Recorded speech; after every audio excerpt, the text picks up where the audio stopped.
mga magnanakaw sa gobyerno. Anong petsa na wala pang nakukulong? Biruin mo, katabi nyo lang yung magnanakaw, bakit wala pang nakukulong? Nagtatakipan ba kayo? Yun ang malupit na tanong. Alam nyo kung bakit? Yung mga nakawan kasi sa gobyerno, sobra na. Yung isusubo na lang namin, isusubo pa namin sa kanila. Di bali nang magutom yung pamilya namin, mabusog lang sila. Ganun ba yun? Ang kakapal ng muka.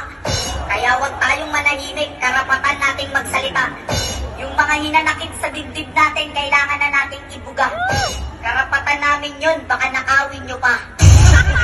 Baka nakakalimutan nyo, kami yung ninakawan. Nasa amin ngayon yung karapatan. Magalit, magreklamo, manawagan. Sinisigurado ko lang kasi baligtad na ngayon, yung biktima na yung kinakasuhan. Biruin mo, may alipunga ka, nakakasuhan ka pa. Lugod ka na sa bahan na nakawang ka pa. Tapos umutang sila sa World Bank, tapos wala kang napala. Wala ka na ngang napala, magbabayad ka pa. May utang ka na sa tindahan, may utang ka sa Bombay, tapos may utang ka pa sa World Bank. Di ba masaya?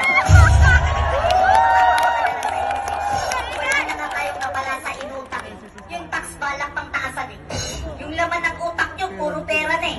Yung taong bayan, ginawa nyo ng ATM eh. Pirma kayo ng pirma ng budget, wala naman kami napapala eh. Ang napala lang namin, alipunga eh.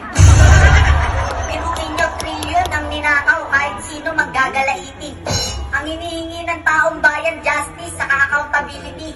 Kung gusto nyo ng peace, magpakita kayo ng transparency.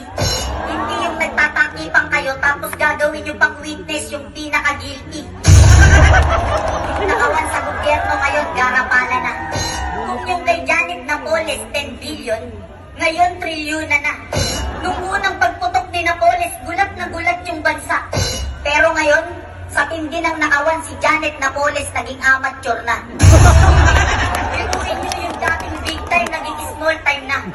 Hindi lang pala cellphone yung nag-upgrade, pati nakawan sa gobyerno, upgraded na. Dahil